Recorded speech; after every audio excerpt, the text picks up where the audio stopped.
My name is Nicole, and I am the designated travel planner. I'm a little bit type A. I enjoy traveling, but like social anxiety, it makes it a little bit challenging. So it's always really, really nice when I have a group of friends that want to come join me on one of these trips. Especially nice when I like to be a little bit of a control freak and they want to just go with the flow.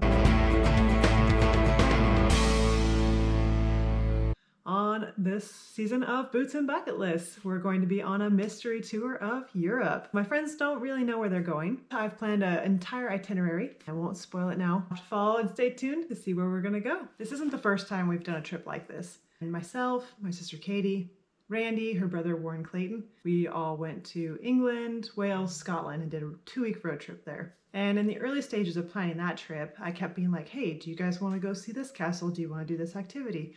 What are you interested in? And they just kept being like, I don't care.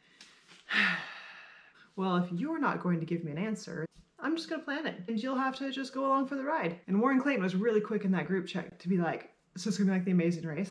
Well, it is now. I built clue cards, and that's how we traversed around the UK. So I feel like we kind of have a good dynamic going. We know what to expect. We know kind of the rate of excessiveness that I cram a schedule together with. I might not ever make it back to that area, so I try to fit as much as I can. It's a full sprint. When I go back to a place, that's when I can focus on the things I really enjoyed and then just have some downtime. I have so many places I want to see that I haven't done that yet. I'm not sure if the 2 new people are quite ready for that level of itinerary. Compared to the first mystery trip, I was so much better on this one. I left open days for just generic exploring, you know, fill as you will. I have at least like 1 day that I didn't book a single activity. Granted, that's because the activity that I had booked for that day got canceled and I had to book it for a different day. They don't need to know that. It can be our secret.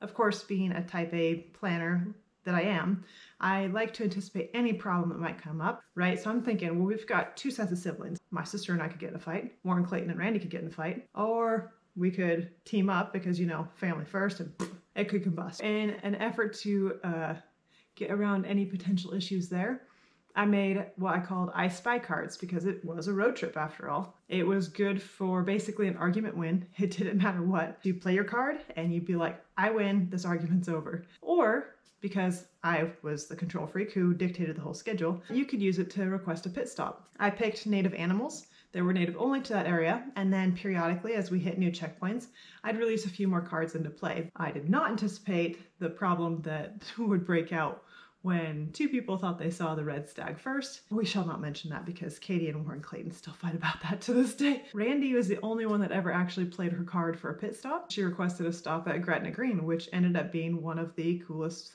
stops we made on the trip. In an effort to continue on with that spirit, I decided to continue the I Spy card tradition. So, as you can maybe see, right there, these are not animals for this trip. We're spending most of our time in the cities. I actually did an I Spy statue challenge. They're all based off of horse-themed statues that we're going to see along our travels. So of course, I think I'm a little bit nervous to have the 2 new people. I'm very excited. And one of the things that I've learned since our very first mystery trip was the value of having new people. I think they just make an experience so much more special. In the last 2 years, what year is it? After COVID, all the years start to blend together. I did a horse safari in Iceland. I went by myself. I didn't go with anyone. It was just party of 1. I showed up, met a group of wonderful people. Just a really great time. So many good memories. It's one of my favorite trips I've ever been on. Granted, riding Icelandic horses in Iceland was top 3 on my bucket list, so that probably didn't hurt my chances either. It really taught me to value just being brave and going out and traveling solo and meeting new people. It enriched my experience so much. And then of course the year after, I went on an African horse safari. The entire group was supposed to be friends. COVID caused us to delay our plans, and so by the time we got around to getting back to rebooking it and going, a couple of the people on the safari weren't able to go, which was a bummer, but it opened the door for me to meet 3 new people I wouldn't have gotten to meet otherwise. For me, that's the beauty of horses. We come from different walks of life, we ride different disciplines, but at the end of the day, we're all horse people. That bond is something that you can't force, but it's nonetheless forged. I think it's going to be a great time. I'm really excited about it, but I'm nervous because I feel like other people in the group are nervous about having new people. I don't know. I think it's going to be fine, but there is a level of anxiety. This is not a problem I can solve. This is just something that we as a group of adults are going to have to figure out. It could go either way, I guess. I hope it goes really, really good. Having new people, outside of our sibling group, because, you know, even though it's 2 sets of siblings, like we're all family pretty much. Adding a few new people is going to be great. It's gonna be great.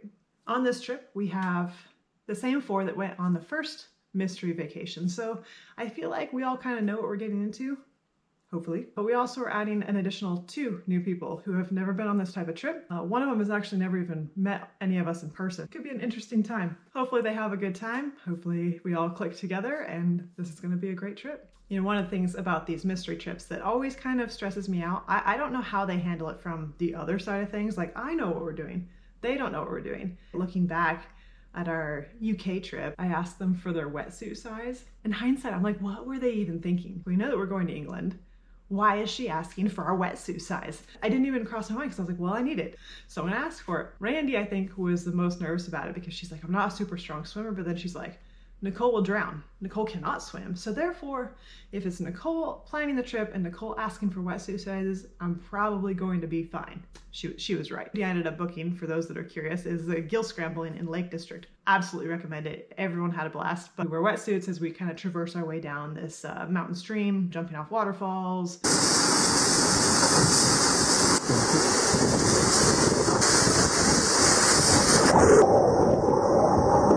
Sliding down waterfalls. It's like baby canyoneering.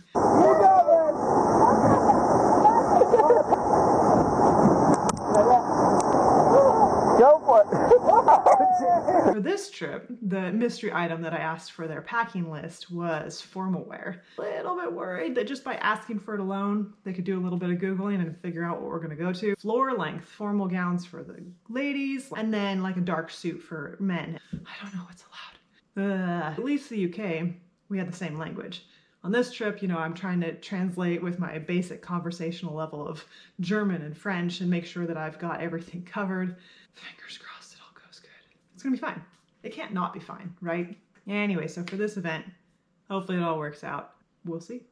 There were so many things from our first mystery trip that I think were just so wonderful. I really come to learn that I'm very much an activity-based person. I like to be doing something. So my favorite memories from the UK were taking tours, like touring Buckingham Palace, seeing other castles in Scotland and England, and Wales, of course. But I love the activities. We played polo on horses just right next door to Stonehenge. We went hawking in Wales at the Welsh Hawking Centre. We went gill scrambling in Lake District. I loved all that. But then, of course, there's also experience in the culture. Edinburgh became one of my most favorite cities. The street that inspired Diagon Alley, and of course all the Harry Potter. Lovely. I don't think Randy and Warren Clayton agreed. When we went there, it was very much a Lord of the Rings versus Harry Potter. I like both, but I'm obsessed with Harry Potter. Katie loves Harry Potter, had never read Lord of the Rings. The Johnsons, Lord of the Rings, had never read Harry Potter. I think they were a little bit Harry Pottered out. Of course, Randy came to the dark side. She eventually did finally read Harry Potter. I feel like she'd be down for a return trip to the UK just so she could indulge in all things Harry Potter. It's about time. We also did archery in Nottingham, which was awesome. Oh, I could tell you stories about that. So when we went on our first mystery trip, the Johnsons' mom made me promise her 2 things. 1, that her children would come home safely. They had never flown before. 2, that they would not get married while they were abroad. These seem like really simple asks. I was like, absolutely, no problem. I am never making a promise that cavalier, like, ever again. I tell you what, Warren Clayton, problem that he is, a cowboy in the UK. Maybe y'all could see where this is going. I did not see where this was going. We went to the Jane Austen Center in Bath. We dressed up in costume and we went through the tour, and I kid you not, the guide wanted a picture with Warren Clayton dressed up as Mr. Darcy. She literally was like, can you take our picture? Didn't ask anybody else for that. Didn't ask any of us to have our picture taken. No, just Warren Clayton. He looked like Mr. Darcy. Regency era clothes. She's just like blushing and taking a picture with him. He was adorable. I'm like, this is super cute. A little bit of a yellow flag going. We went to Liverpool and he got those little round sunglasses, looked just like John Lennon. We have Beatleified Warren Clayton. I might be in trouble here, right? Like, this is gonna be a problem. Of course, then he gets his whole kilt built in Glasgow. Right before we got back to London, we went and did archery at Sherwood Forest.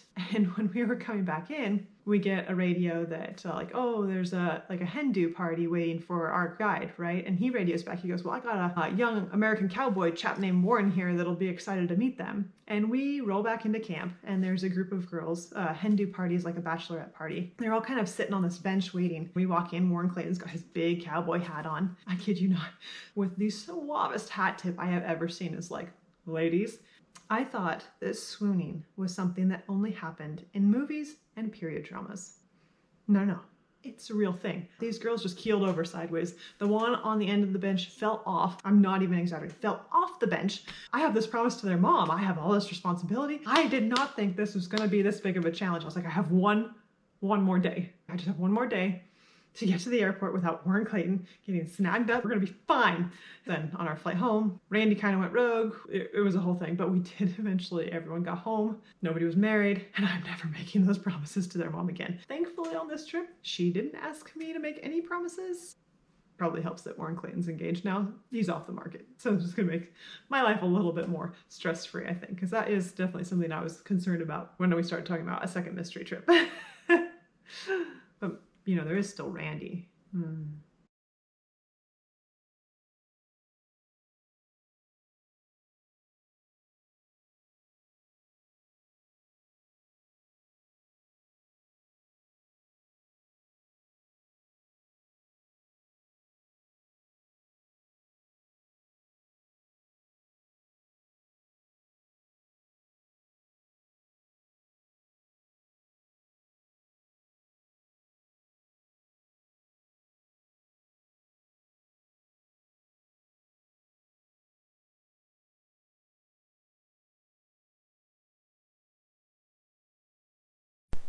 Welcome to the world of backpacking, where the Johnsons have strung clothesline in their room.